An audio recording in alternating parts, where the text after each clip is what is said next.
चलिए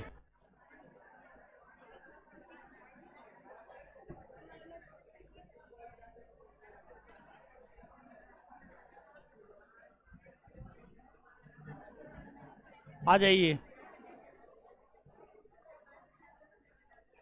सबसे पहले पिछले क्लास में पढ़े हुए चीजों का रिवीजन करते हैं। सबको चेक कर करके निकलवाइए। जो 5 से 7 का है निकलिए, निकलिए। बोल रहा है निकलने के लिए, निकलिए। बार बार हमसे मत कहवाइए, निकालिए सबको।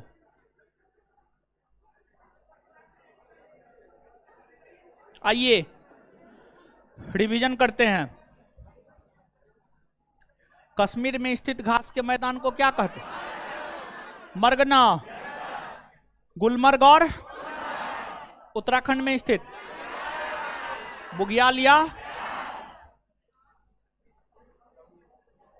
लघु हिमालय और शिवालिक हिमालय के पश्चिम में एवं पूरब में स्थित समतल मैदान को क्या कहते हैं?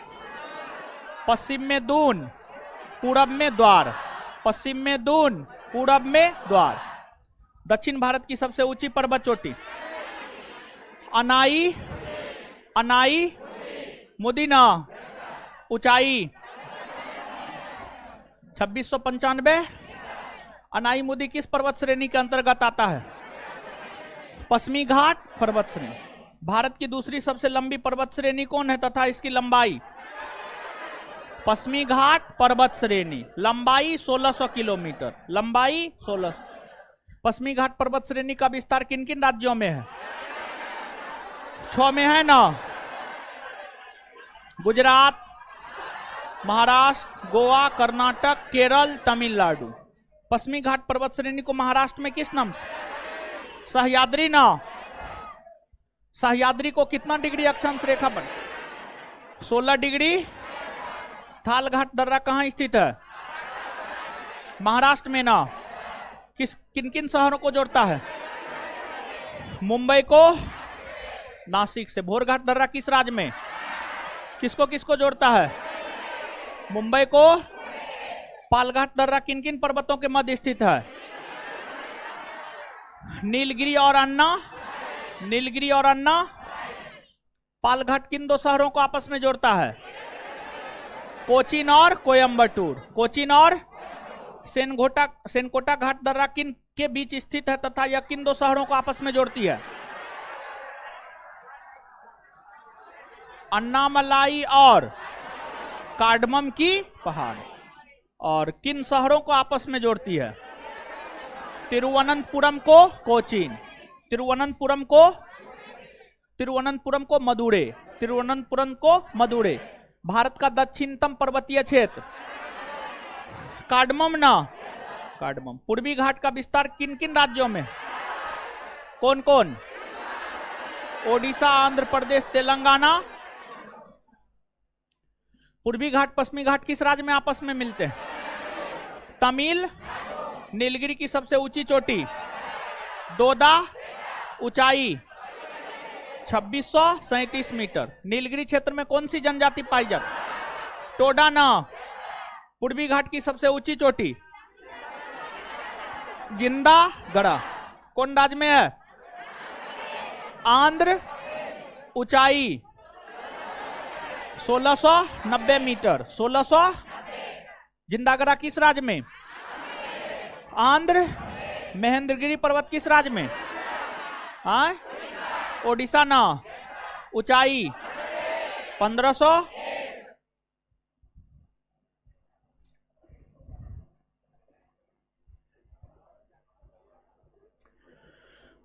रिवीजन का फायदा होता है ना, याद हो जाता होगा। अब जानते हैं इतना करवाने के बाद किसी को याद नहीं होता है ना, उसको कभी याद नहीं हो सकता। हम लिख करके दे सकते हैं उसको जीवन में कभी याद हो ही नहीं सकता है। वो कुछ नहीं कर सकता, उससे कुछ नहीं होगा। आ जाइए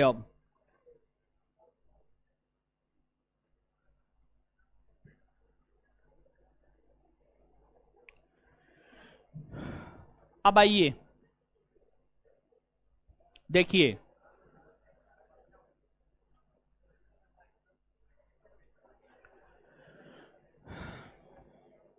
गौर फरमाइएगा, कभी काल जो है पश्चिमी घाट पर्वत श्रेणी के अंतर्गत आने वाले पर्वत और पूर्वी घाट पर्वत श्रेणी के अंतर्गत आने वाले पर्वत का उत्तर से दक्षिण में क्रम पूछा जाता है। उत्तर से दक्षिण में क्रम पूछा जाता है। जैसे आप याद कीजिए कि कश्मीर में, लद्दाख और कश्मीर में जो काराकोरम, लद्दाख, जौस्कर, पीर पंजाल, धौलाधर, इसका उत्तर से दक्षिण में क्रम बताए हैं? हाँ या ना? बताए हैं ना? अब कमेंट यहां से हटा दीजिए।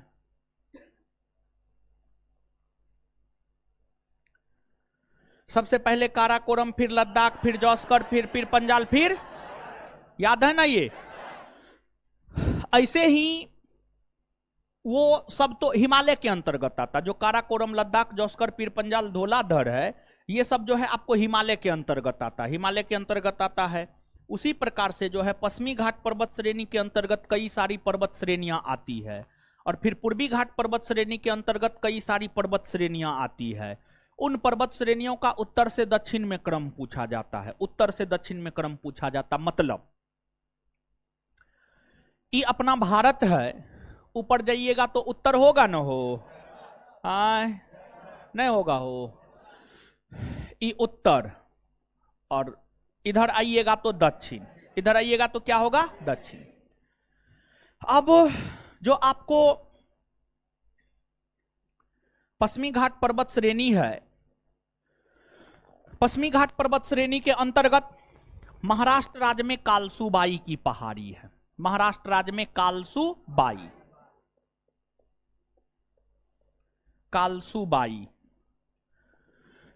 जिसकी ऊंचाई है 1600 समथिंग मीटर है, 1646 मीटर है, 1646 मीटर है।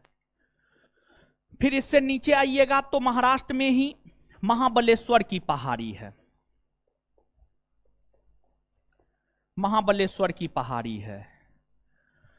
और महाराष्ट्र में इतना ही नहीं बल्कि और भी कई सारी पहाड़ियां हैं। महाराष्ट्र में अजंता की पहाड़ी है, सह्याद्री की पहाड़ी है, और भी कई सारी पहाड़ियां हैं। लेकिन महाराष्ट्र के भीतर जितने भी पहाड़ी पर्वत है, उन सभी पर्वतों में महाराष्ट्र की जो सबसे ऊंची पर्वत चोटी है वह आपको कालसूबाई है। कौन है? कालसूबाई। कालसूबाई को महाराष्ट्र का एवरेस्ट भी कहा जाता है। कालसूबाई को महाराष्ट्र का एवरेस्ट भी कहा जाता है, क्योंकि कालसूबाई जो है महाराष्ट्र की सबसे ऊंची पर्वत चोटी है। तो ये जो कालसूबाई और महाबलेश्वर है महाराष्ट्र में है। फिर नीचे आइएगा तो कर्नाटक में आपको ब्रह्मगिरी पहाड़ी मिलेगा। कौन पहाड़ी मिलेगा? ब्रह्मगिरी। ब्रह्मगिरी पहाड़ी मिलेगा। और ये जो आपको ब्रह्मगिरी पहाड़ी मिलेगा कर्नाटक में पश्चिमी घाट के अंतर्गत आता है। फिर नीचे आइएगा तो आपको नीलगिरी मिलेगा। नीचे आइएगा तो आपको नीलगिरी मिलेगा। फिर नीलगिरी के जब आप नीचे आइएगा तो आपको जो है अन्नामलाई मिलेगा। क्या मिलेगा? अन्नामलाई। नीलगिरी के नीचे आइएगा तो आपको अन्नामलाई की पहाड़ी मिलेगा।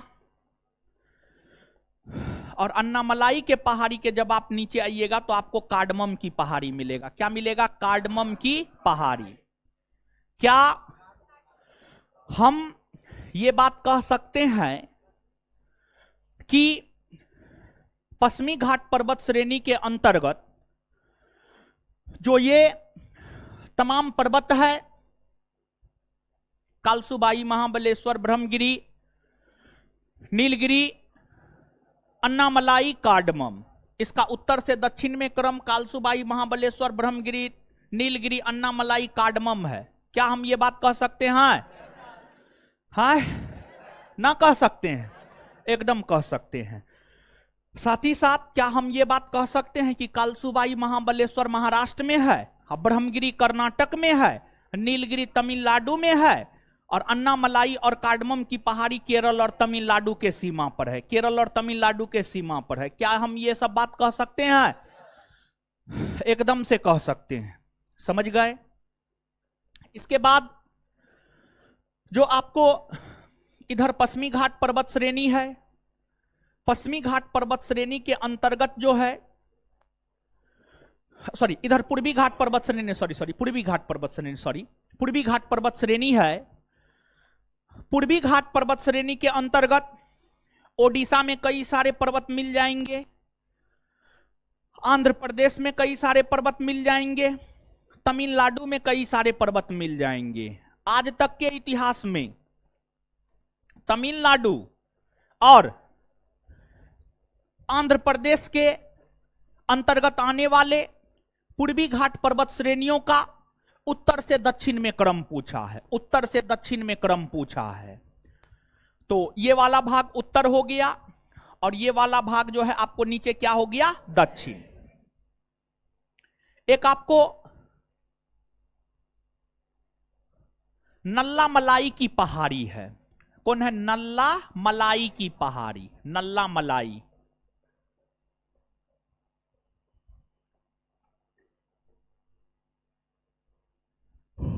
नल्ला मलाई की पहाड़ी, नल्ला मलाई के पहाड़ी के बाद जो है वेलिकोंडा की पहाड़ी है। कौन है? वेलिकोंडा,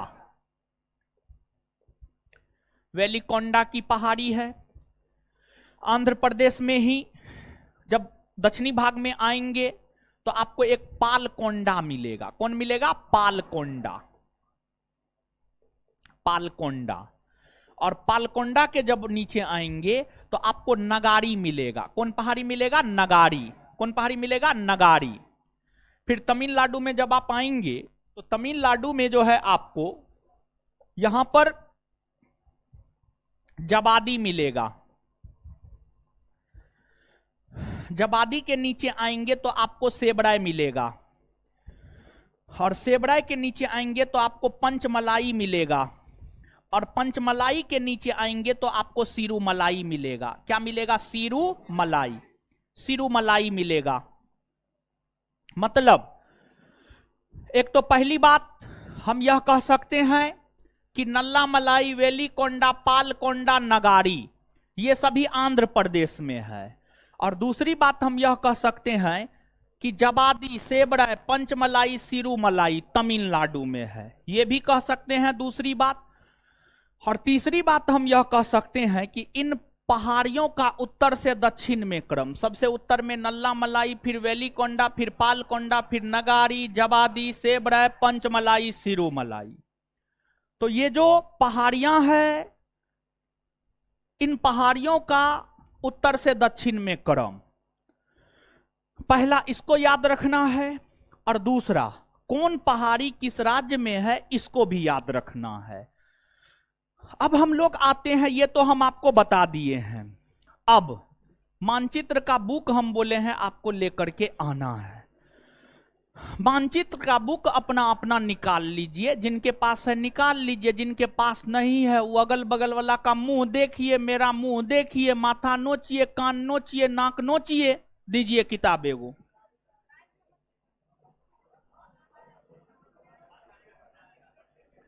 पेज नंबर बता देते हैं।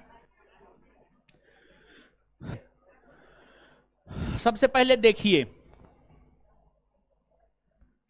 इस पेज में देखेंगे आपको, राजनीतिक में देखेंगे तो महाराष्ट्र, तेलंगाना, आंध्र प्रदेश, महाराष्ट्र, तेलंगाना, आंध्र प्रदेश, ठीक है। अब महाराष्ट्र में आप देखिए, अब प्राकृतिक को देखिए आप। महाराष्ट्र, ये महाराष्ट्र का इलाका है पूरा, देखिए क्या है गिरा, क्या सब रखते हैं। महाराष्ट्र, महाराष्ट्र में आप देखिएगा, महाराष्ट्र के पश्चिमी तट पर यहां पर मुंबई है। मुंबई आपको नजर आ रहा है? देखिए मुंबई नजर आया? आए? अब मुंबई के उत्तर पश्चिम में जाइए, सॉरी उत्तर पूरब में जाइए, इधर आइए, ठीक है, यहां पर आइए। उत्तर पूरब में मतलब इधर आइए, मुंबई के उत्तर पूरब में जाइए। उत्तर पूरब में गए, ऐसे करके मिलेगा कालसूबाई। क्या मिलेगा? कालसूबाई, 1646 मीटर, 1646 मीटर। देखिए कालसूबाई मुंबई में है, महाराष्ट्र में है, सॉरी महाराष्ट्र में है। उसको जो है क्या कर लेना, मार्क कर लेना। क्या कर लेना है, मार्क कर लेना है। महाराष्ट्र की सबसे ऊंची पर्वत चोटी यही है। बात समझ में आया? आए, चलिए अब उसके बाद अब कालसूबाई के जो है आप नीचे आ जाइए, कालसूबाई के एकदम नीचे आ जाइए। इधर इधर देखिएगा महाबलेश्वर मिलेगा। महाबलेश्वर नजर आया? महाबलेश्वर इस प्रकार का बना होगा, 1438 मीटर, 1438 मीटर। महाबलेश्वर नजर आया? देख लिए महाबलेश्वर? तो ये स्पष्ट हुआ कालसूबाई महाबलेश्वर महाराष्ट्र में है। बोलिएगा नहीं ना, बोलिए ना, नहीं ना। महाबलेश्वर कालसूबाई कहां है? महाबलेश्वर कालसूबाई और महाराष्ट्र की सबसे ऊंची पर्वत चोटी कालसू, ऊंचाई 1646। अब इसके बाद देखिए तो हो, देखिए इसके बाद गौर कीजिएगा, हरिश्चंद्र पर्वत श्रेणी महाराष्ट्र में ना है ना हो, है। हरिश्चंद्र के बाद बालाघाट ना है। हरिश्चंद्र है, बालाघाट है, फिर इससे ऊपर जाइए, अजंता नहीं है। सह्याद्री नहीं है ना हो, सतमाला नहीं है। मतलब महाबलेश्वर और कालसूबाई तो है ही, उसके अलावा हरिश्चंद्र के बाद बालाघाट, सतमाला, अजंता, सह्याद्री, ये सब किस राज्य में है? महाराष्ट्र। किस राज्य में है? किस राज्य में है? तो हरिश्चंद्र कौन राज्य में? हरिश्चंद्र कौन राज्य में? सतमाला, अजंता, बालाघाट, सह्याद्री। क्लियर? एगो बात बहुत बार पूछा गया है, कौन ऐसा पर्वत श्रेणी है जिसका विस्तार सिर्फ एक राज्य में? ऑप्शन के अकॉर्डिंग अजंता। ऑप्शन के अकॉर्डिंग अजंता का विस्तार सिर्फ और सिर्फ महाराष्ट्र राज्य में ही है। हरिश्चंद्र का भी विस्तार सिर्फ और सिर्फ महाराष्ट्र राज्य में ही है। बालाघाट का भी विस्तार सिर्फ और सिर्फ महाराष्ट्र राज्य में ही है। तो इसको जो है आप याद रखिएगा। बात क्लियर? चलिए अब यहां पर जो है हम लोग देख लेते हैं किसको, तो यहां पर अब हम लोग देख लेते हैं आंध्र प्रदेश। किसको? आंध्र प्रदेश को देखिए। सबसे पहले तो प्राकृतिक तौर पर आंध्र प्रदेश को देखिए। आंध्र प्रदेश नजर आया? चलिए इससे आगे वाले मानचित्र में हम बताए थे नल्ला मलाई, वेलिकोंडा, पालकोंडा, नगारी, सब आंध्र प्रदेश में बताए थे ना। एक बार मानचित्र पर इसको देखिए भाई जी लोग, मानचित्र पर देखिए। नल्ला मलाई, नल्ला मलाई नजर आ रहा है जी? उसके नीचे वेलिकोंडा है, उसके नीचे पालकोंडा है, और उसके नीचे जाबड़ी है। आए? ना है, ना है, नगारी लिख दिए।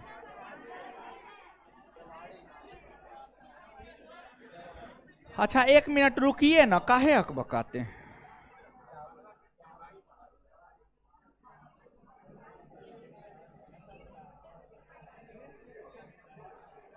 नगारी तो आंध्र प्रदेश में है जी, नगारी आंध्र प्रदेश में है।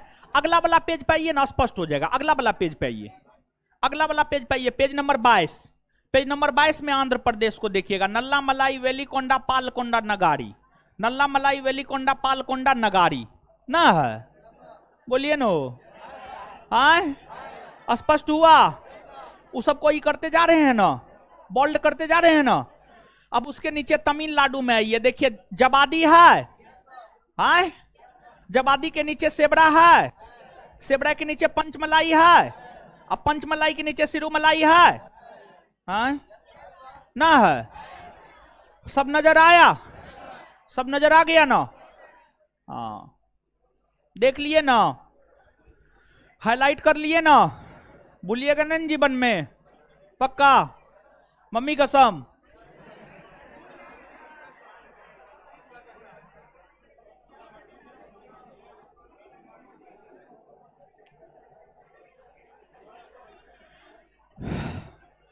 इसके बाद कर्नाटक में देखिए। अब कर्नाटक में देखिए कर्नाटक में बाबा बुदन की पहाड़ी नजर आ रहा है। इधर कर्नाटक के पश्चिमी भाग में बाबा बुदन की, और बाबा बुदन, इसके बाद कर्नाटक के जो है बंगलुरु के पठार के नीचे देखिए मेलागिरी का पर्वत है। तो बाबा बुदन पहाड़ी, मेलागिरी पर्वत कर्नाटक में, याद रखिएगा ना। हाँ, तो अब लिखना प्रारंभ कीजिए। दिखा दिए, हम तो पहले बता दिए थे, उसके बाद मानचित्र में दिखा दिए, थोड़ा याद रहेगा।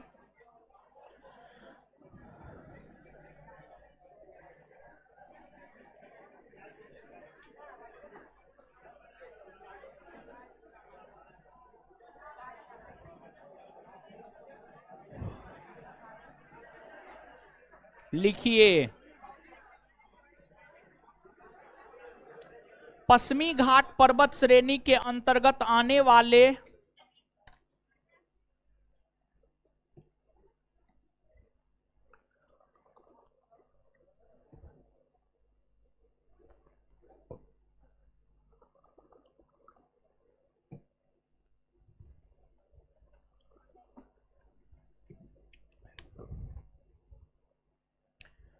पश्चिमी घाट पर्वत श्रेणी के अंतर्गत आने वाले,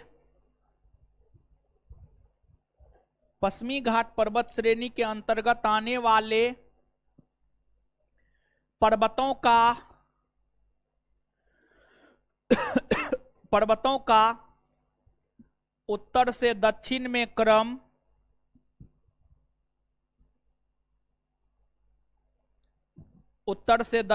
क्रम निम्न है।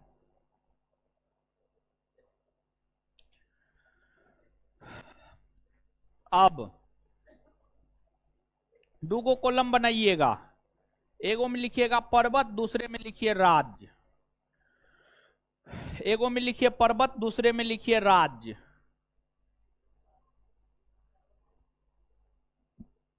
एक नंबर में कालसुबाई,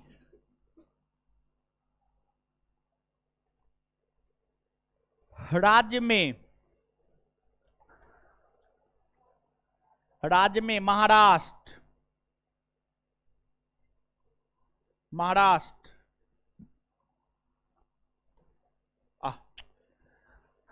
दो नंबर में महाबलेश्वर,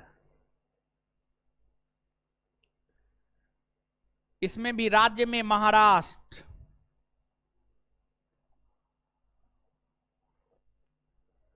तीन नंबर में ब्रह्मगिरी,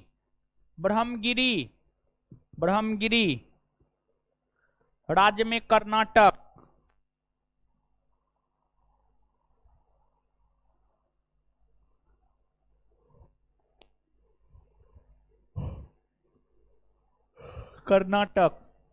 चार नंबर में Nilgiri,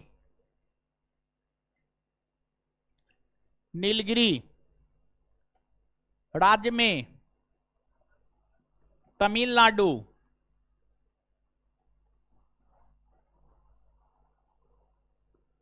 next Annamalai,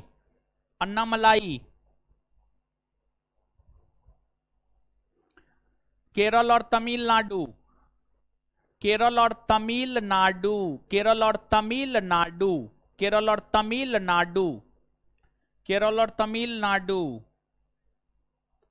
next cardamom,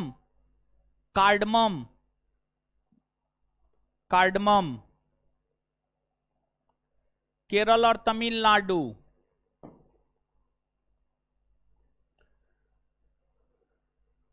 आगे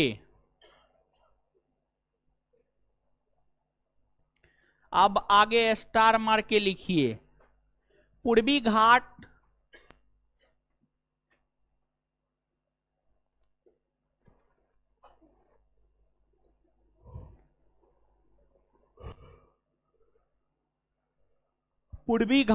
पर्वत श्रेणी के अंतर्गत,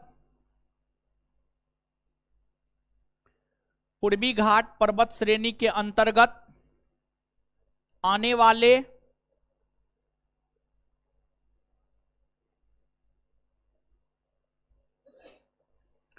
पूर्वी घाट पर्वत श्रेणी के अंतर्गत आने वाले पर्वतों का उत्तर से दक्षिण में क्रम निम्न है।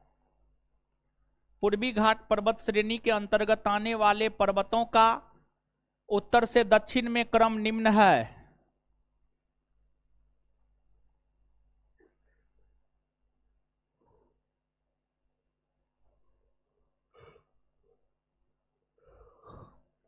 एक नंबर में महेंद्रगिरी।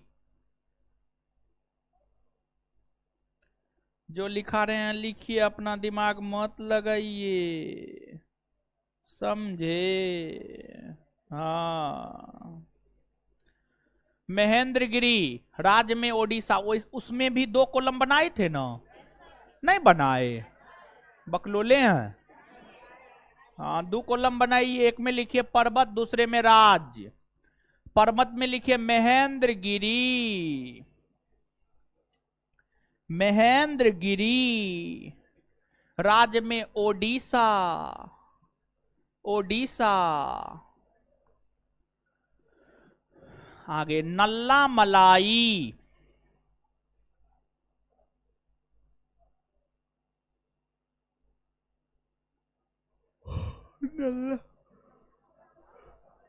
नल्ला मलाई। नल्ला मलाई आंध्र प्रदेश।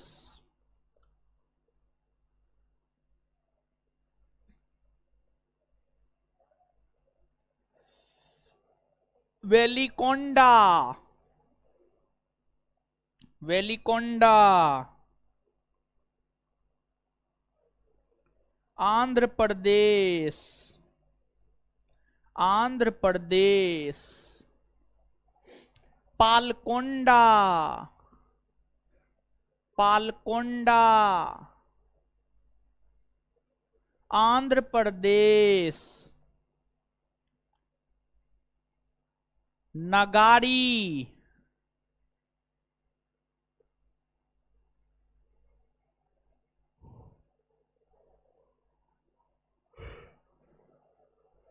नगारी आंध्र प्रदेश।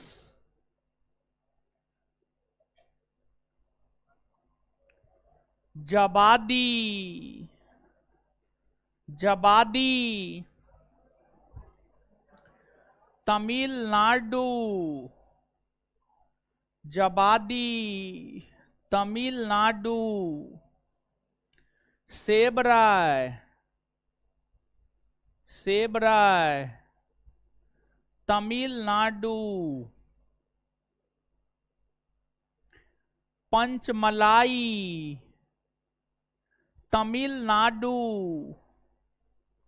तमिलनाडु। तमिलनाडु। सिरुमलाई। सिरुमलाई तमिलनाडु। तमिलनाडु।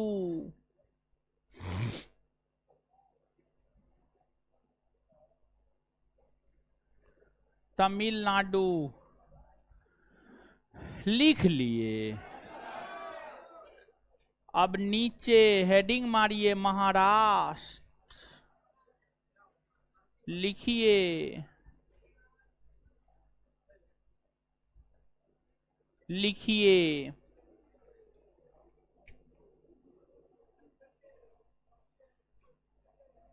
लिख रहे हैं। सतमाला पहाड़ी।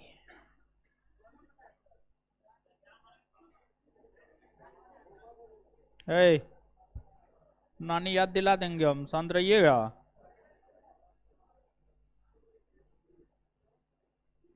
सतमाला पहाड़ी कोमा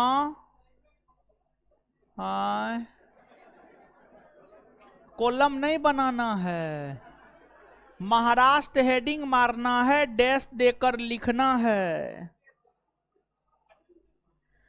सतमाला पहाड़ी, अजंता पर्वत श्रेणी, सह्याद्री पर्वत श्रेणी,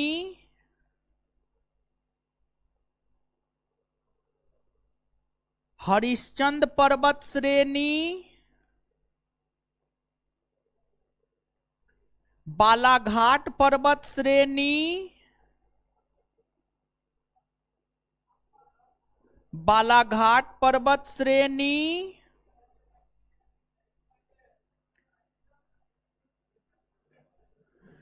सतमाला पर्वत श्रेणी, अजंता पर्वत श्रेणी, सह्याद्री पर्वत श्रेणी, हरिश्चंद्र पर्वत श्रेणी, बालाघाट पर्वत श्रेणी इत्यादि महाराष्ट्र में स्थित है।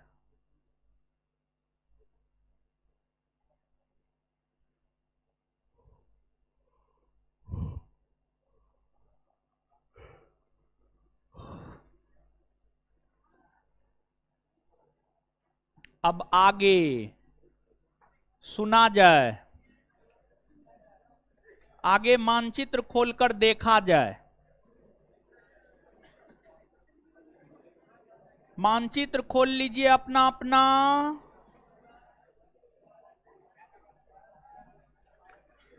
पेज नंबर 20 और 21, महाराष्ट्र, तेलंगाना, आंध्र प्रदेश और गोवा।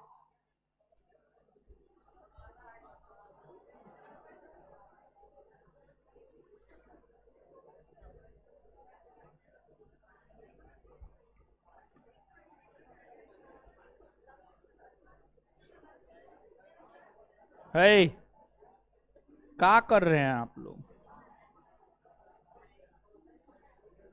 क्या कर रहे हैं?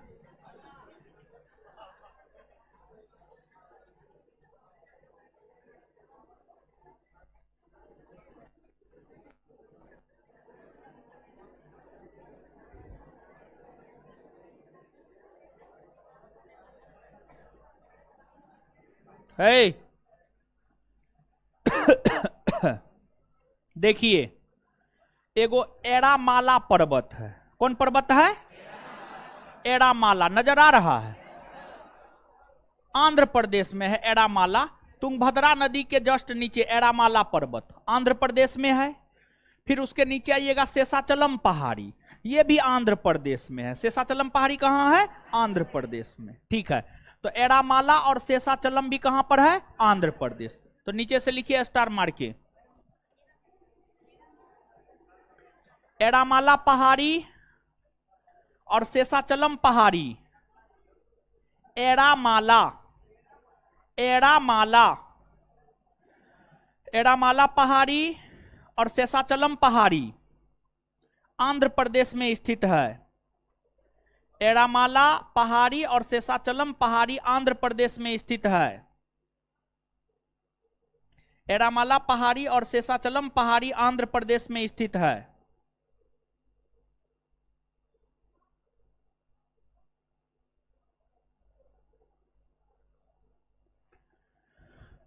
अब इसके बाद आगे आइएगा थोड़ा सा, अगला पेज पलटिए। 22 नंबर, कर्नाटक, तमिलनाडु, केरल, पुडुचेरी, अंडमान निकोबार द्वीप समूह, लक्षद्वीप, प्राकृतिक राजनीतिक।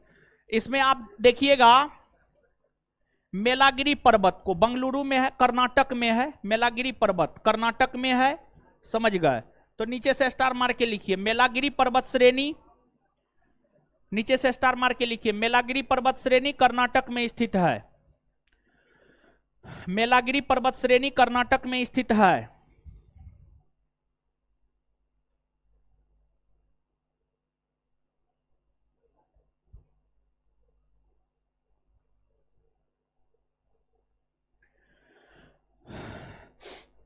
अब इसी पेज में जो है नीचे देखिएगा पालनी की पहाड़ी है। पालनी की पहाड़ी तमिलनाडु में है। और इसी पेज में थोड़ा और नीचे देखिएगा तो वर्सु नाई की पहाड़ी है। वर्सुनाई की पहाड़ी केरल और तमिलनाडु के सीमा पर है, समझ गए? तो नीचे से लिखिए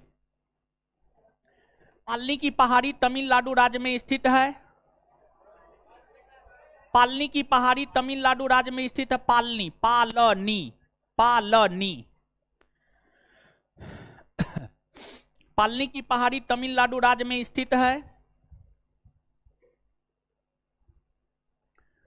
पालनी की पहाड़ी तमिलनाडु राज्य में स्थित है।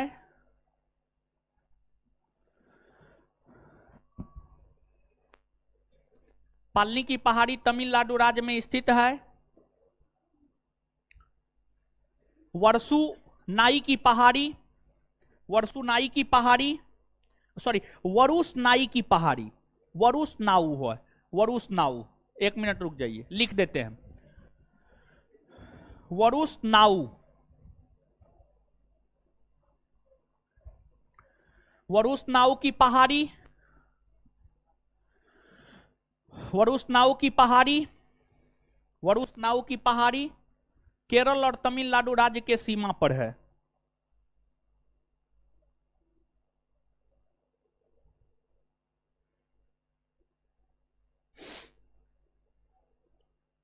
वरुस नाउ की पहाड़ी केरल और तमिलनाडु राज्य के सीमा पर स्थित है।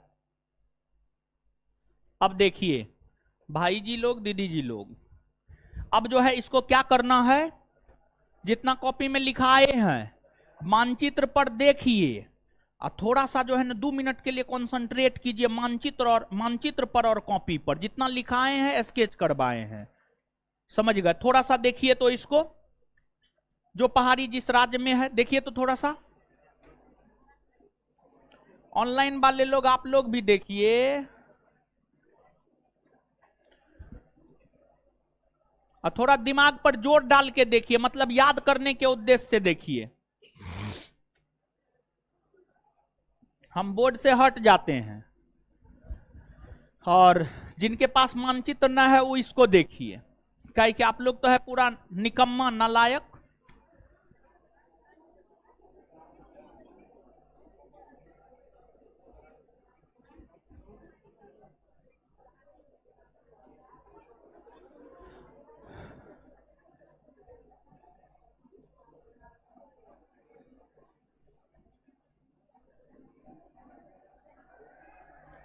है क्या हुआ?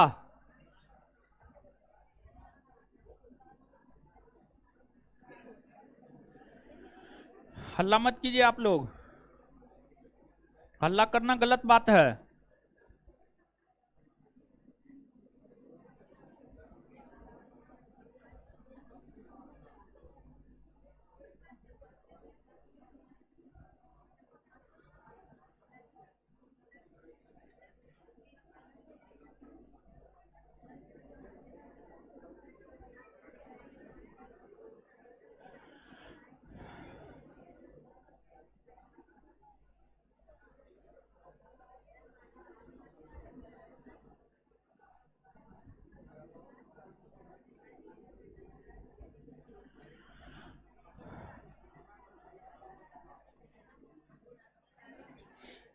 देखने के लिए बोले हैं, नोटंकी बतियाने ना।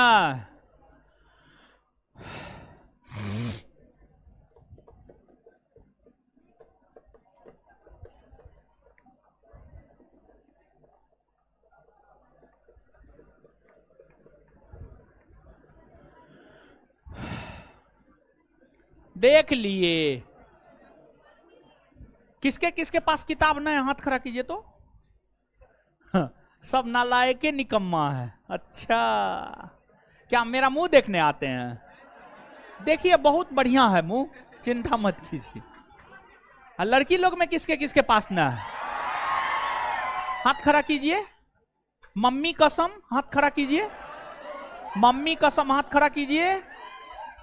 अच्छा, ये लोग भी मुंह देखने आती है।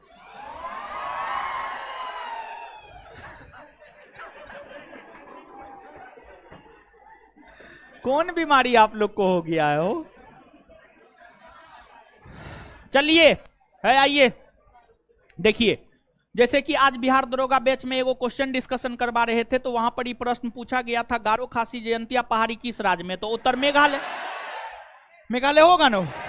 बिहार दरोगा का पूछा हुआ क्वेश्चन है। जब ये पूछ सकता है तो ये नहीं पूछ सकता है कि एड़ामाला कहां है, शेषाचलम कहां है, सेबराय कहां है, नल्ला मलाई कहां है, अन्ना मलाई कहां है, वर्षा नाई कहां, वर्षा नाउ कहां है? नहीं पूछ सकता।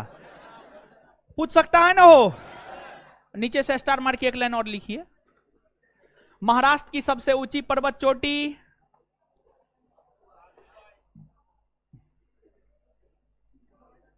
महाराष्ट्र की सबसे ऊंची पर्वत चोटी कालसुबाई की पहाड़ी है।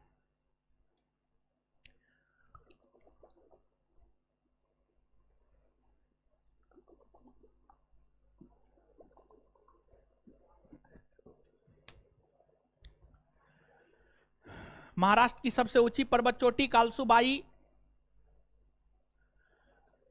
की चोटी है, जिसकी ऊंचाई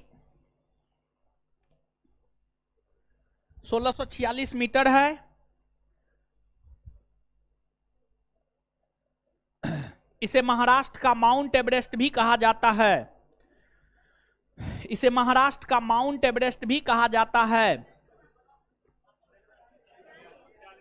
इसकी ऊंचाई 1646 मीटर,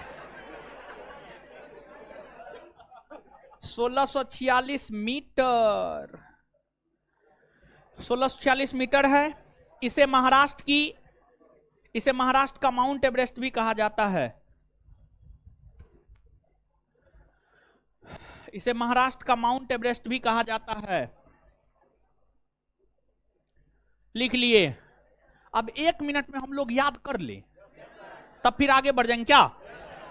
ना सही है ना? नल्ला मलाई वेलिकोंडा पालकोंडा नगारी कहां है? हाय एड़ामाला आंध्र प्रदेश।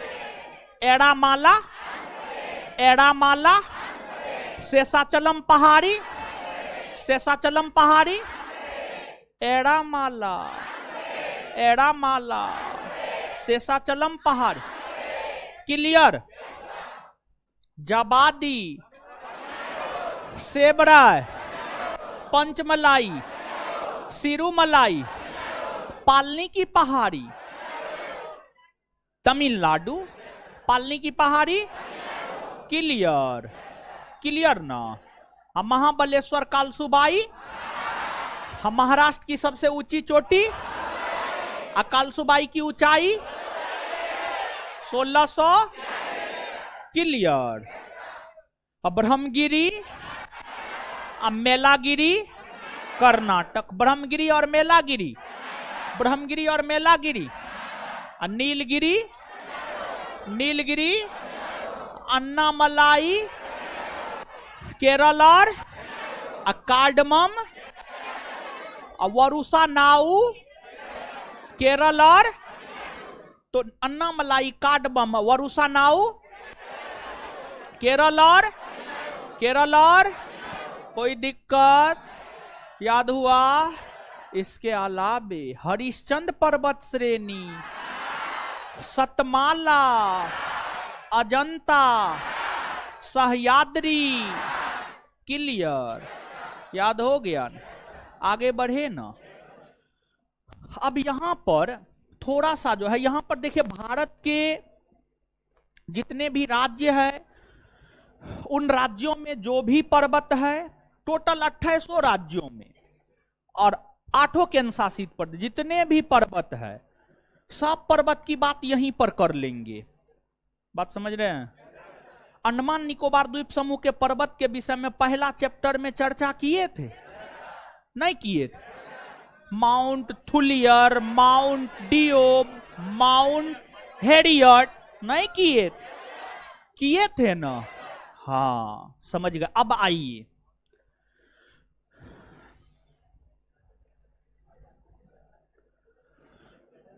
अब देखिए यहां पर भाई जी लोग, ये सब तो याद करवाइए दिया, अब मिटा देते हैं क्या? अब तो याद करने का कोई औचित्य ही नहीं है। एक बार हम अपना से बता दिए, फिर कॉपी में दिखाए, फिर पढ़ने के लिए बोले, फिर याद करवाए। अब इतना करवाने के बाद भी नहीं कीजिएगा तो महादेशद्रोही।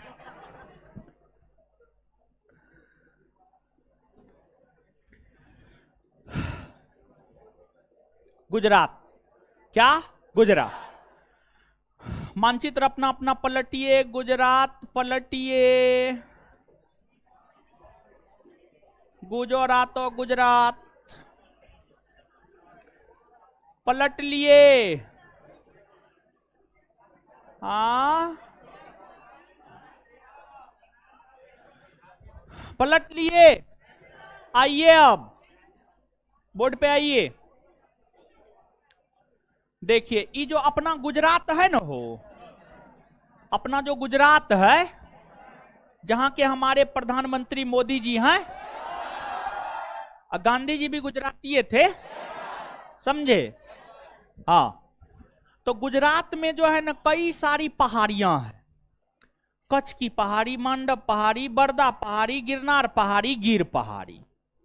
एक तो पहली बात ये कि ये सब पहाड़ी गुजरात में है। दूसरी बात, अब गुजरात में जो ये पहाड़ी है, ये लड़की सब तो बतियाती है, बतियाने के लिए आए हैं। जो बतियाइएगा झोटा लड़ा देंगे हम, समझ गए?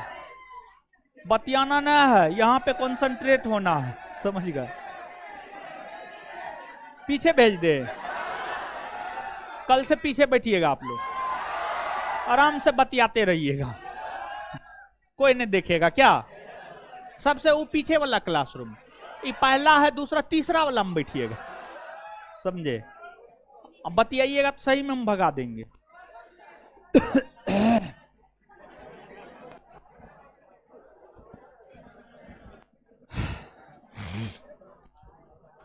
गुजरात में जो ये तमाम पहाड़ियां कच्छ, मांडव, बरदा, गिरनार, गिर पहाड़ियां हैं, इन पहाड़ियों को उत्तर से दक्षिण में सजाने के विषय में भी कहा जाता है। तो ये गुजरात का उत्तरी भाग है और ये गुजरात का दक्षिणी भाग है। गुजरात के उत्तरी भाग में कच्छ जिला है और कच्छ जिला में एक पहाड़ी है जिसे कच्छ की पहाड़ी कहते हैं। क्या कहते हैं? कच्छ की पहाड़ी। ठीक है, तो यहां पर कच्छ की पहाड़ी है, कच्छ की पहाड़ी है। ये कच्छ प्रायद्वीप है और ये वाला काठियावाड़ प्रायद्वीप है, ये वाला हिस्सा काठियावाड़ प्रायद्वीप है। काठियावाड़ प्रायद्वीप में, काठियावाड़ प्रायद्वीप के मध्य भाग में यहां पर मांडव पहाड़ी है, मांडव पहाड़ी है। फिर काठियावाड़ प्रायद्वीप के पश्चिमी भाग में आएंगे ना, इस एरिया में आएंगे तो यहां पर बरदा पहाड़ी है। कौन पहाड़ी है? बरदा। और फिर काठियावाड़ प्रायद्वीप के दक्षिणी भाग में आएंगे तो यहां पर गिरनार पहाड़ी मिलेगा। क्या मिलेगा? गिरनार, गिरनार मिलेगा। और इससे नीचे आइएगा तो आपको गिर पहाड़ी मिलेगा। कौन पहाड़ी मिलेगा? गिर पहाड़ी। कौन पहाड़ी मिलेगा? गिर पहाड़ी, गिर पहाड़ी। तो इन पहाड़ियों में, गुजरात के इन पहाड़ियों में सबसे उत्तर में कच्छ, फिर मांडव, फिर बरदा, फिर गिरनार और फिर समझ में आया? गुजरात में कौन कौन पहाड़ी है हो?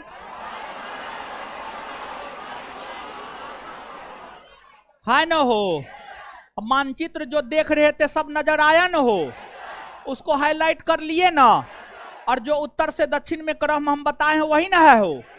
तो एक बार इसका उत्तर से दक्षिण में भी क्रम बता दीजिए। तो सबसे उत्तर में, उसके बाद, उसके बाद, उसके बाद, उसके बाद। बात क्लियर? मायूस का है जी, कोई छोड़ दिए का?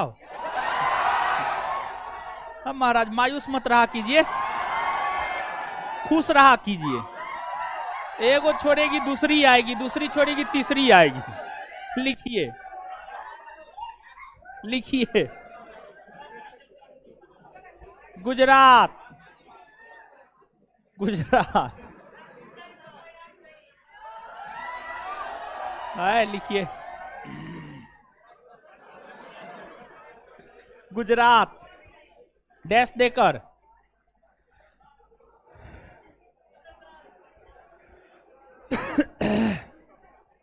गुजरात में स्थित पहाड़ियों का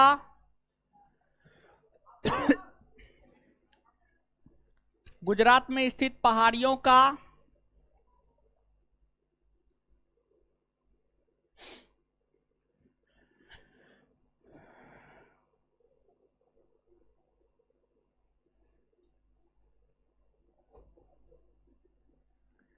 गुजरात में स्थित पहाड़ियों का उत्तर से दक्षिण में क्रम निम्न है।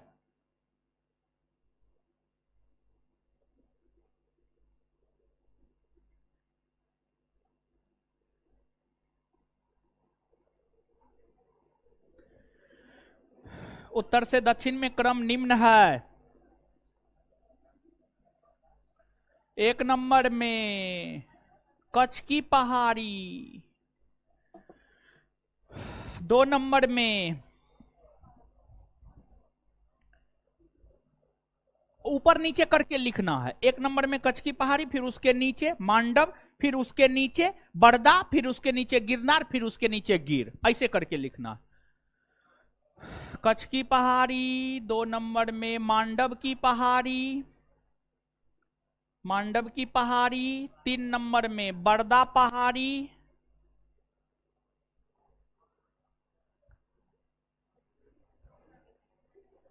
4 नंबर में गिरनार की पहाड़ी, 5 नंबर में गिर पहाड़ी।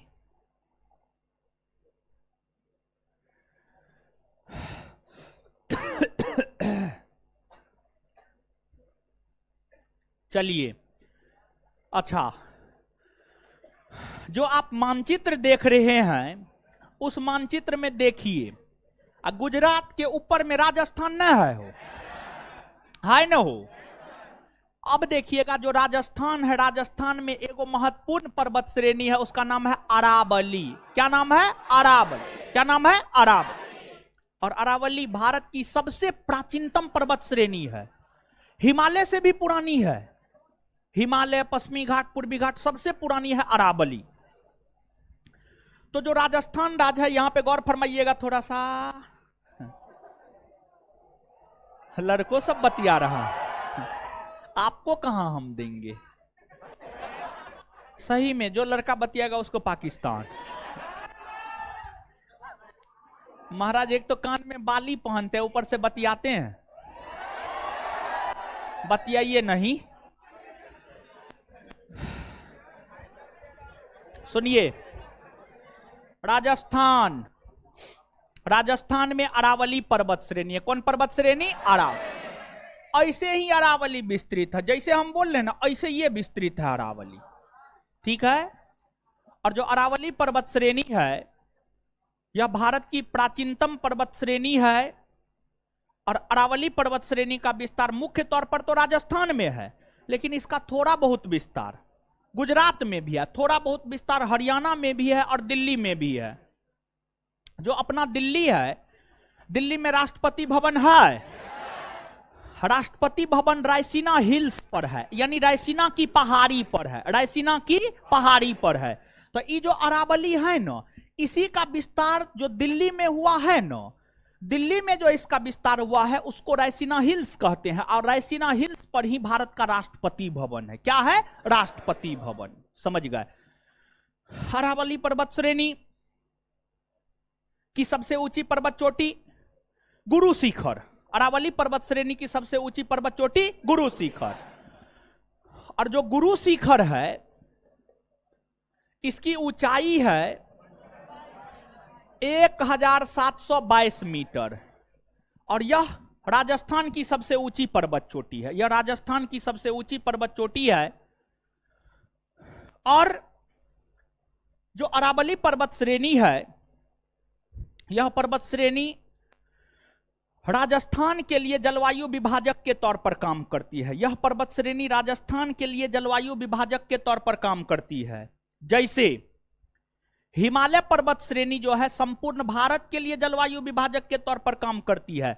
आगे हम आपको एक चैप्टर पढ़ाएंगे भारत की जलवायु, हम आपको सिलेबस लिखाए हैं, सिलेबस में लिखाए होंगे, वहां पर ये सब बात आपको अच्छा से समझ में आएगा। लेकिन फिलहाल इतना आप याद रखिए कि जो अरावली की पर्वत श्रेणी है, यह राजस्थान के लिए जलवायु विभाजक के तौर पर काम करती है, क्योंकि इस अरावली पर्वत श्रेणी के पूर्वी भाग में अच्छी खासी वर्षा होती है और यहां की भूमि उपजाऊ होती है। लेकिन अरावली पर्वत श्रेणी के पश्चिमी भाग में यहां पर वर्षा ना होता है, यहां पर वर्षा ना होता है। और वर्षा नहीं होने के कारण इस क्षेत्र की भूमि बंजर हो गई है। और इस क्षेत्र की भूमि बंजर हो गई है, जिसे हम लोग थार रेगिस्तान कहते हैं, थार मरुस्थल कहते हैं। थार मरुस्थल, थार मरुस्थल का विस्तार राजस्थान राज्य में न है हो। तो समझिएगा, अरावली पर्वत श्रेणी के एक तरफ अच्छा वर्षा, अच्छा फसल उत्पादन, दूसरी तरफ वर्षा ना, फसल उत्पादन ना, भूमि बंजर हो गई है, मरुस्थल के रूप में तब्दील हो गई है। तो जैसे आपके पिताजी के पास 10 बीघा जमीन, 10 बीघा जमीन, 2 भाई आप, जब संपत्ति का बंटवारा होगा 5 एक भाई को, 5 एक भाई को, बाउंड्री निर्धारित तो होगा, बाउंड्री बता देगा यहां से इधर फलना का, यहां से इधर चिलना का। तो वो बाउंड्री जो है आप दो भाइयों के बीच विभाजन करती है या नहीं करती है? करती है। उसी प्रकार से अरावली पर्वत श्रेणी के एक तरफ बढ़िया वर्षा, बढ़िया फसल उत्पादन, बढ़िया मौसम, एकदम अच्छा से लोग रह रहा है, और दूसरी तरफ वर्षा न, बंजर भूमि, कुछ भी नहीं। तो जलवायु विभाजक नहीं हुआ। मतलब जलवायु का मतलब सीधा समझिए ना, मौसम छोड़िए, जलवायु का मतलब सीधा समझिए मौसम। मौसम एक तरफ जो है वर्षा हो रहा है, एक तरफ नहीं हो रहा है, तो जलवायु विभाजक नहीं हुआ। हुआ, याद रखिएगा। अब नीचे से हेडिंग मारिए, अरावली पर्वत श्रेणी।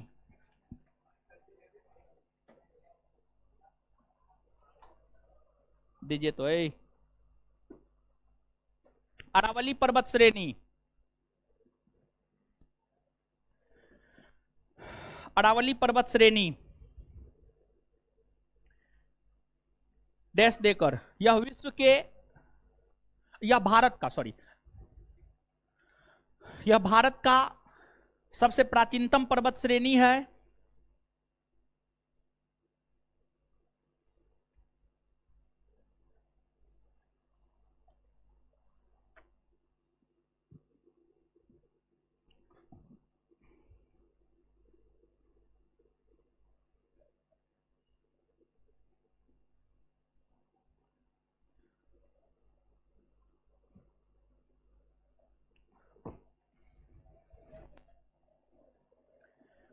इसका विस्तार मुख्य तौर पर राजस्थान राज्य में है।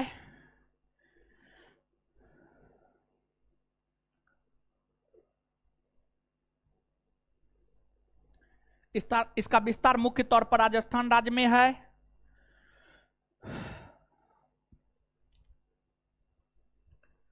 राजस्थान राज्य में है। इसकी सबसे ऊंची पर्वत चोटी गुरु शिखर है।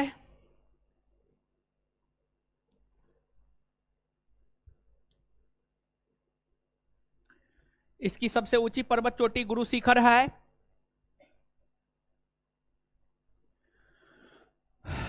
गुरु शिखर है जिसकी ऊंचाई 1722 मीटर है।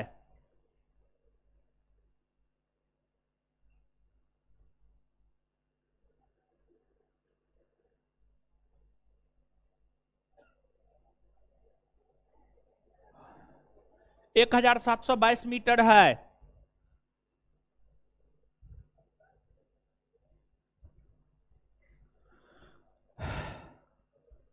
गुरु शिखर, एक मिनट, गुरु शिखर माउंट आबू पहाड़ी पर है।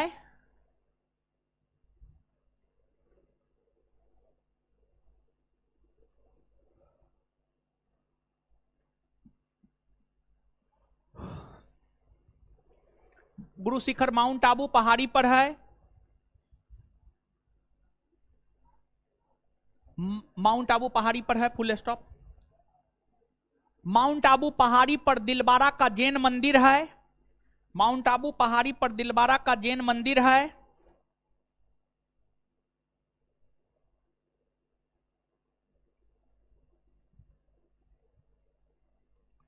माउंट आबू पहाड़ी पर दिलबारा का जैन मंदिर है।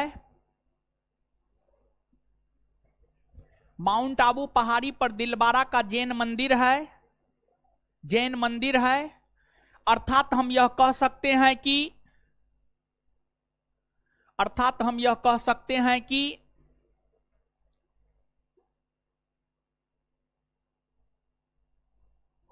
अर्थात हम यह कह सकते हैं कि आबू पहाड़ी, आबू पहाड़ी, आबू पहाड़ी, आबू पहाड़ी जैनियों का तीर्थ स्थली है।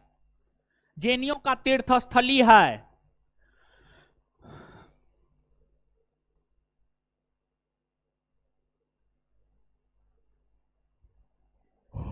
जैनियों का तीर्थ स्थली है। नीचे से दिल्ली में रायसीना हिल्स है जिस पर राष्ट्रपति भवन है। दिल्ली में रायसीना हिल्स है जिस पर राष्ट्रपति भवन है। राक्षसनीय है जी, नाखून कितना बड़ा बड़ा है, वो भी दुन्नू हाथ का, बकलोलवी। समझ गए? देखिए लड़की लोग का टाइम कौन चीज में जाता है जानते हैं? सजने संवरने में। समझ गए? और हम देखते हैं यहां पर बहुत सारी लड़की आती है, एकदम ट्रोजर टी शर्ट में आ जाती है, हमको वो लड़की बहुत अच्छी लगती है। समझ गए? मतलब उनको जो है, अरे आपको पढ़ने के लिए आना है, अब मुंह में लिपस्टिक, पाउडर, बाल बना करके, नाखून बड़ा बड़ा करके नेल पॉलिश लगाएगी। समझ गए? ये सब चीज शादी ब्याह के बाद करना है, सुंदरता अपने हस्बैंड को दिखाना है। समझ गए? तो कुछ भी, समझ गए, सब फालतू काम सब। राक्षसनी नाखून काट के आइएगा अगले क्लास में, लिखिए।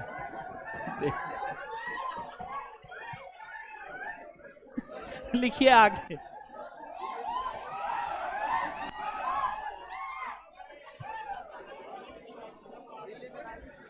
दिल्ली में रायसीना हिल्स है,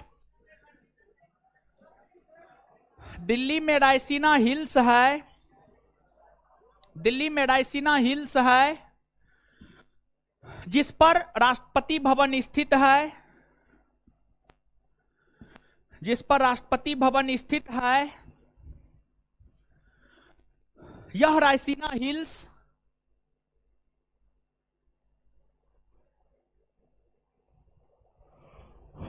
यह रायसीना हिल्स यह रायसीना हिल्स अरावली पर्वत श्रेणी का ही विस्तृत भाग है। यह रायसीना हिल्स अरावली पर्वत श्रेणी का ही विस्तृत भाग है।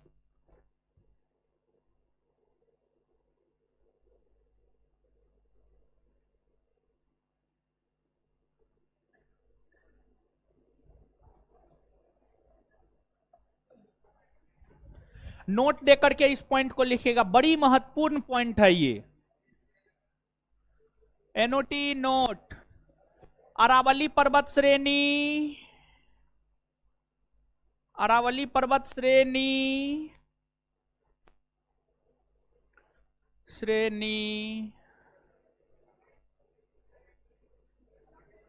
राजस्थान के लिए तथा पश्चिमी भारत के लिए, राजस्थान के लिए तथा उत्तरी पश्चिमी भारत के लिए, राजस्थान के लिए तथा उत्तरी पश्चिमी भारत के लिए, राजस्थान के लिए तथा उत्तरी पश्चिमी भारत के लिए, राजस्थान के लिए तथा उत्तरी पश्चिमी भारत के लिए जलवायु विभाजक के तौर पर, जलवायु विभाजक के तौर पर काम करती है।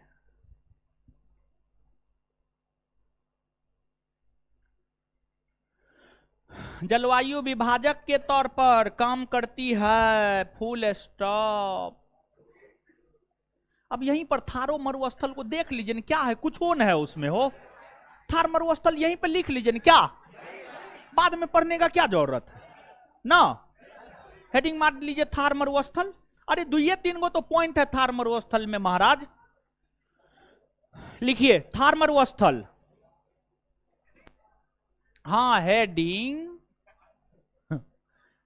थार मरुस्थल को रेगिस्तान भी कहते हैं, थार रेगिस्तान भी कहते हैं, मरुभूमि भी कहते हैं, अंग्रेजी में डेजर्ट कहते हैं, DESERT desert, desert, DESERT desert. कुछ और फिर से, थार मरुस्थल, थार रेगिस्तान, थार डेजर्ट,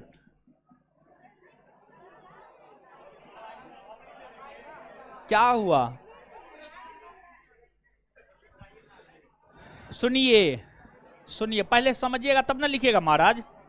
सुने आइए ना, है लिखने के लिए धरफरा रहे हैं।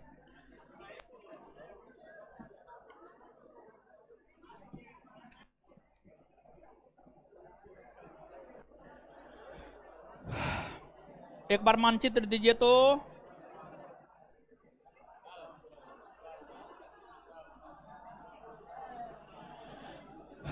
देखिए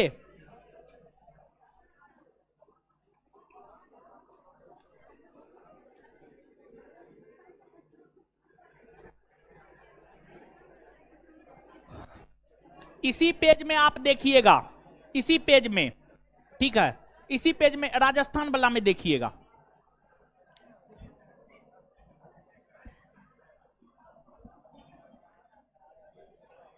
राजस्थान है, राजस्थान के पश्चिमी भाग में आएंगे तो यहां पर थार मरुस्थल है। क्या है? थार मरुस्थल। क्या है? थार मरुस्थल। ठीक है, थार मरुस्थल है। राजस्थान से पाकिस्तान सीमा बनाती है, तो जो थार मरुस्थल है उसका विस्तार तो राजस्थान में है, ये है भारत के राजस्थान में है, ये है, और भारत के राजस्थान के साथ साथ इसका विस्तार पाकिस्तान में भी है। और पाकिस्तान में जो इसका विस्तार है थार मरुस्थल का, इसे चोलिस्तान कहा जाता है।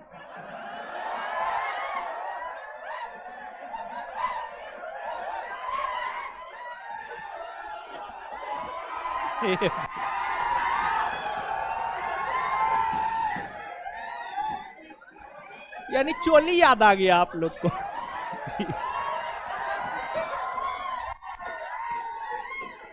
हो गया।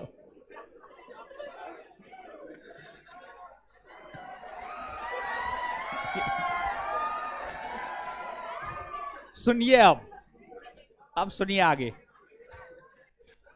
एक बात तो ये याद रखना है कि थार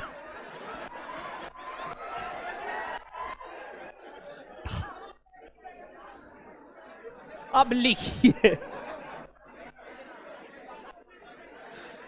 थार मरुस्थल हेडिंग मार लिए ना, यह भारत के राजस्थान राज्य के, यह भारत के राजस्थान राज्य के, यह भारत के राजस्थान राज्य के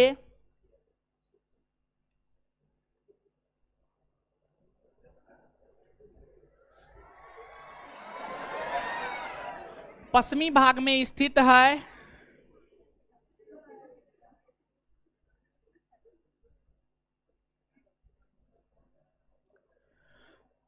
इसका विस्तार पाकिस्तान में भी है। यह राजस्थान के पश्चिमी भाग में स्थित है। क्या अजीब हालत। यह भारत के राजस्थान के पश्चिमी भाग में स्थित है। यह भारत के राजस्थान के पश्चिमी भाग में स्थित है।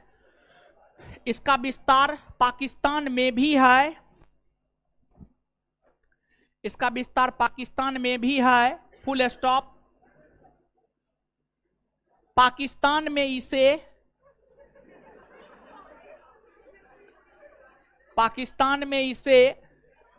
चोलिस्तान कहा जा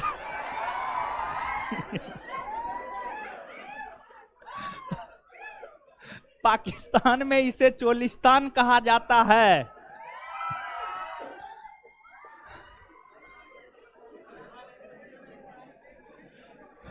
पाकिस्तान में इसे चोलिस्तान कहा जाता है।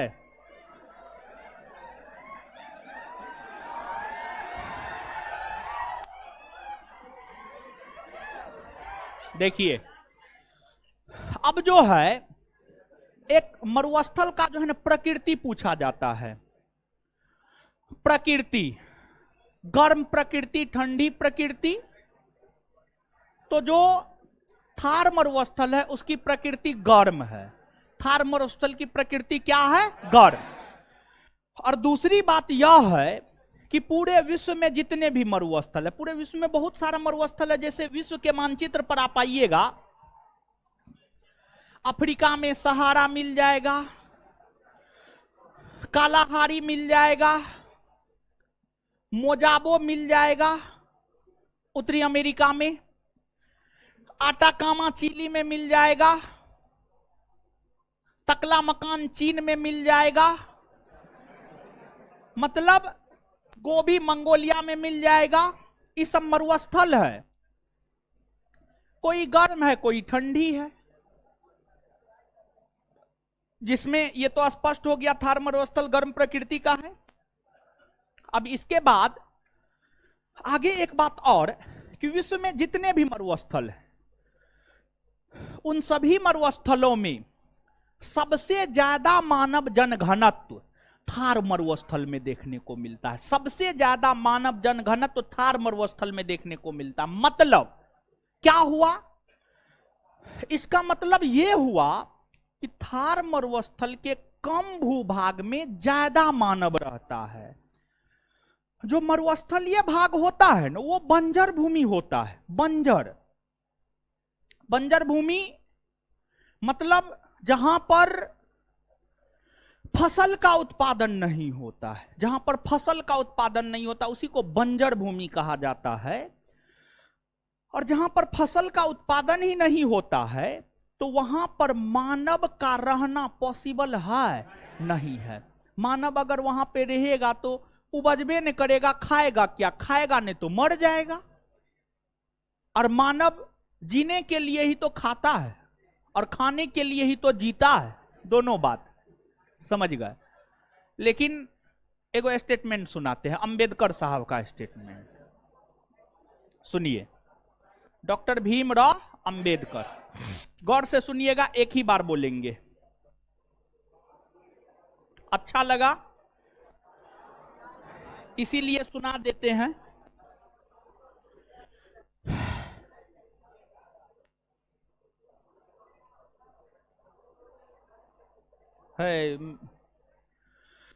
देखिए उसमें यह था,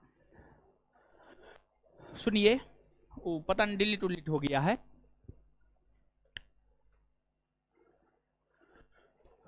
मानव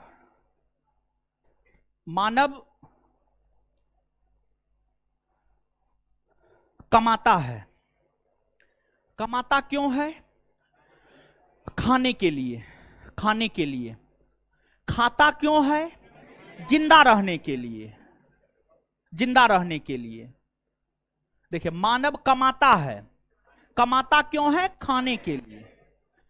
और खाता क्यों है? जिंदा रहने के लिए। लेकिन इसके बावजूद, यानी खाता है जिंदा रहने के लिए, अगर खा करके लोग अमर हो जाए तो लोग हमेशा खाते रहे, कभी मरबे नहीं करे।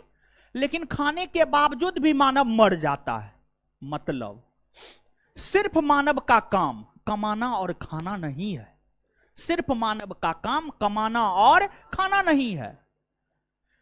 आगे बढ़कर अंबेडकर साहब कहते हैं कि ये तो कमाने खाने वाला काम, पेट भरने वाला काम जानवर भी करता है। जानवर भी अपना स्वयं पेट भर लेता है, अपने संतान का पेट भर देता है। तो जब मानव भी वही कमाए और खाए ही, अपना पेट भरे, अपने संतान का पेट भरे, तो फिर मानव और जानवर में अंतर क्या रहा? फिर मानव और जानवर में कोई अंतर ही नहीं रहा। आगे बढ़कर अंबेडकर साहब कहते हैं कि मानव एक विवेकशील प्राणी है और मानव को सिर्फ स्वयं के विषय में नहीं सोचना चाहिए बल्कि मानव को समाज के विषय में सोचना चाहिए। मानव को समाज के विषय में सोचना चाहिए, क्योंकि जो हमारा समाज है वह गुलामी की जंजीर में जकड़ा हुआ है। वह गुलामी की जंजीर में जकड़ा हुआ है। क्या अंग्रेज भारत से छोड़कर चले गए हैं तो हम स्वतंत्र हो गए? ना। क्या किसान स्वतंत्र हुआ है? नहीं हुआ है किसान स्वतंत्र। क्या किसानों को हर प्रकार की सुविधाएं मिल जाती है? नहीं। क्या मिलती है? नहीं। क्या मजदूर स्वतंत्र हो गया है? नहीं। 1947 में सिर्फ हमें अंग्रेजों से आजादी मिली। आज भी किसान, मजदूर ये सब गुलाम है। समझ गए? इन लोगों को आज भी आजादी नहीं मिली है। तो अंबेडकर साहब कहते हैं आगे बढ़ करके कि यह जो देश है, यह जो हमारा समाज है, हमारा समाज गुलामी की जंजीर से जकड़ा हुआ है और प्रत्येक मानव शिक्षित होकर समाज की गुलामी की जंजीर को तोड़े, समाज के गुलामी की जंजीर को तोड़े और प्रत्येक मानव का कर्तव्य समाज में कुछ करने को लेकर होना चाहिए। समाज को लेकर प्रत्येक मानव को कुछ ना कुछ योगदान निश्चित तौर पर देना चाहिए। अंबेडकर साहब का यह स्टेटमेंट है। देखिए कितनी बड़ी बातें अंबेडकर साहब ने की है। मतलब जो अंबेडकर साहब थे, समझिएगा अंबेडकर साहब को आप देखिए, अंबेडकर साहब के समकालीन अस्पृश्य जाति के और भी तो छात्र होंगे, निश्चित तौर पर होंगे। मतलब छुआछूत मतलब जो है छुआछूत की भावना उस समय विद्यमान थी। तो क्या सिर्फ अंबेडकर साहब के साथ ही छुआछूत की भावना होता होगा? नहीं, अंबेडकर साहब के अलावा अन्य लोगों के साथ भी होता होगा। लेकिन अंबेडकर साहब ने इस चीज को अपने दिलो दिमाग में बैठाया और जब वे छात्र जीवन में थे इसका विरोध नहीं किए। छात्र जीवन में थे तो इसका विरोध नहीं किए, क्योंकि उस समय अंबेडकर साहब के पास बहुत ज्यादा पावर नहीं था कि अंबेडकर साहब इस अस्पृश्यता को समाप्त कर सकते थे। इसी वजह से अंबेडकर साहब उस समय कुछ नहीं किए। लेकिन जब अंबेडकर साहब पढ़ लिख लिए तो पढ़ने लिखने के बाद जो है उन्हें जब अधिकार मिला, देखिए विद्वान व्यक्ति का सम्मान हर जगह होता है, हर समाज में होता है। अंबेडकर साहब का सम्मान भारतवर्ष में इसलिए हुआ क्योंकि वो विद्वान थे। भले निम्न जाति से आते थे लेकिन विद्वान थे, और संविधान का प्रारूप तैयार करने में उनका सबसे बड़ा योगदान रहा है, जिस वजह से उन्हें संविधान का निर्माता कहा जाता है। और अंबेडकर साहब जब आपको देश का विभाजन हुआ तो अंबेडकर साहब जिस क्षेत्र से संविधान सभा के सदस्य थे वो क्षेत्र पाकिस्तान में चला गया। और जब अंबेडकर साहब संविधान सभा के सदस्य नहीं रह गए, संविधान का निर्माण कार्य कुछ दिनों के लिए रुक गया था। तब जो है आपको जाकर के जो राजेंद्र प्रसाद संविधान सभा के अध्यक्ष थे उन्होंने स्पष्ट तौर पर कहा बिना अंबेडकर साहब के संविधान नहीं बन सकता है। और फिर अंबेडकर साहब को संविधान सभा की सदस्यता दिलाई गई सिर्फ और सिर्फ उनकी विद्वता के कारण, उनकी सोच के कारण। और जब संविधान निर्माण करने की जिम्मेदारी अंबेडकर साहब को मिली तो अंबेडकर साहब ने अस्पृश्यता के अंत की घोषणा अनुच्छेद 17 के अंतर्गत मौलिक अधिकार में कर दिया। तो बताइए, मतलब उनके साथ भी छुआछूत की भावना हुआ, लेकिन उस समय उन्होंने विरोध नहीं किया। लेकिन जब हाथ में पावर आया, संविधान में ही लिख दिया अनुच्छेद 17 में अस्पृश्यता का अंत किया जाता है। अगर कोई व्यक्ति इसका व्यवहार करता हुआ पाया जाता है तो मौलिक अधिकार का हनन होता है। और अगर मौलिक अधिकार का, किसी व्यक्ति के मौलिक अधिकार का हनन होता है तो आप सीधे सुप्रीम कोर्ट जा सकते हैं और सुप्रीम कोर्ट आपके ऊपर सुनवाई करके जो है आपको न्याय दे सकती है। तो देखिए अंबेडकर साहब कितना बड़ा चीज किए हैं, समझ गए। तो स्पेशली जो निम्न वर्ग के लोग हैं उनके लिए भगवान है अंबेडकर साहब, समझ गए। और सबके लिए भगवान। अरे संविधान बनाया है, देश कौन चीज से चलता है? संविधान से चलता है। देश कौन चीज से चलता है? संविधान से चलता है। राष्ट्रपति प्रधानमंत्री कौन चीज से बनता है? संविधान से बनता है, समझ गए। तो देश के हर लोगों के लिए काम किए हैं। और अंबेडकर साहब का यह कहना है प्रत्येक नागरिक को समाज के लिए सोचना चाहिए। तो हम यही कहेंगे लास्ट में, अपना सोचिए ठीक है, लेकिन थोड़ा बहुत समाज के लिए भी सोचिए, समझ गए। अब कहिएगा आप क्या सोचते हैं, तो हम बहुत सोचते हैं, समझिए, हम बहुत सोचते हैं। अब आप कहिएगा कि आप समाज के लिए सोचते हैं तो फी माफ कर दीजिए, 100% निःशुल्क में पढ़ाइए। अब जब हम निःशुल्क में पढ़ाएंगे तो रूम ओनर को पैसा हम अपना जमीन बेच करके देंगे, स्टाफ को पैसा जमीन बेच करके देंगे? नहीं ना देंगे। रूम रेंट है, बिजली बिल है, तमाम प्रकार का खर्चा है, सरकार को जीएसटी देना होता है, आप ही से लेकर के देते हैं, समझिए। फिर इनकम टैक्स भरना होता है, हर चीज देते हैं। तो समाज, देखिए जो हम लोग जीएसटी देते हैं, जो हम जीएसटी देते हैं, आपको जानकर आश्चर्य होगा कि 8 महीना में 50 लाख रुपया जीएसटी भरे हैं। 8 महीना में, सिर्फ 8 महीना का बात हम बता रहे हैं, अप्रैल 2022 से दिसंबर 2022। तो ये जो जीएसटी हम भरे हैं, यही जीएसटी सबके बल पर तो केंद्र की मोदी सरकार कल्याणकारी योजना चलाती है। जो 5-5 किलो अनाज मिलता है वो कौन चीज पर मिलता है? जो कमाने वाले लोग इनकम टैक्स जीएसटी देते हैं उसी सब चीज पर तो चलता है।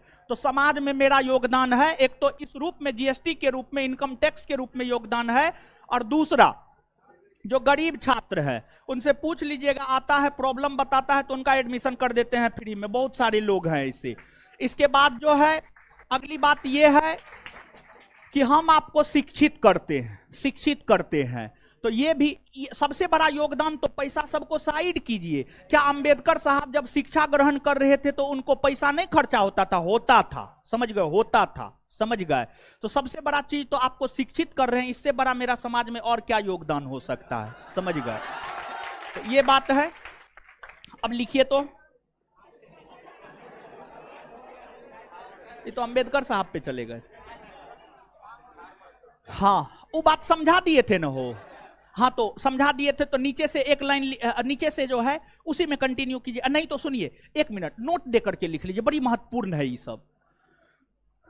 थार मरुस्थल की प्रकृति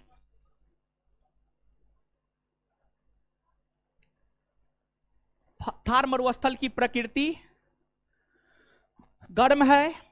थार मरुस्थल की प्रकृति गर्म है। Full stop. विश्व में सबसे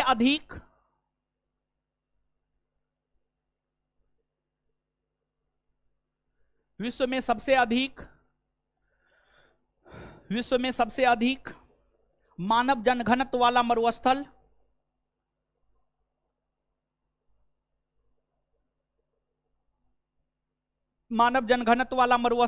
थार मरुस्थल है।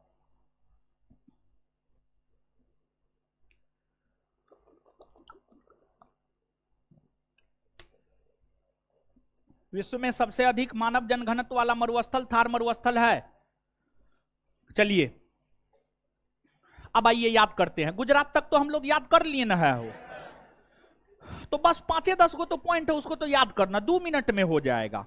ठीक है। भारत का सबसे प्राचीनतम पर्वत श्रेणी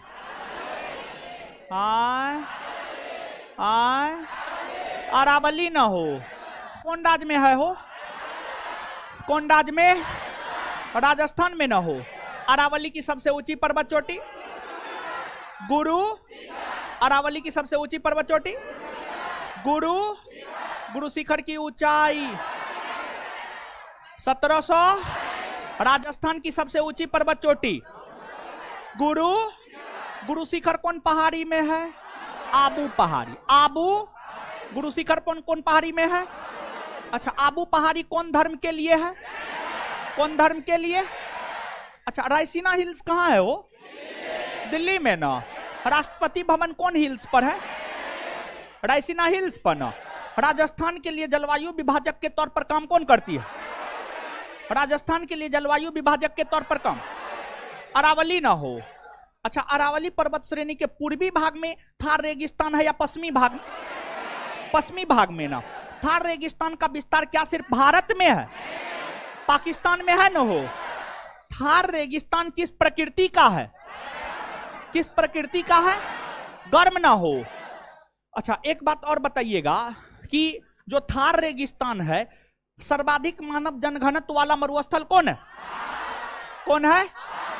थार है ना हो। थार रेगिस्तान को पाकिस्तान में क्या कहते हैं?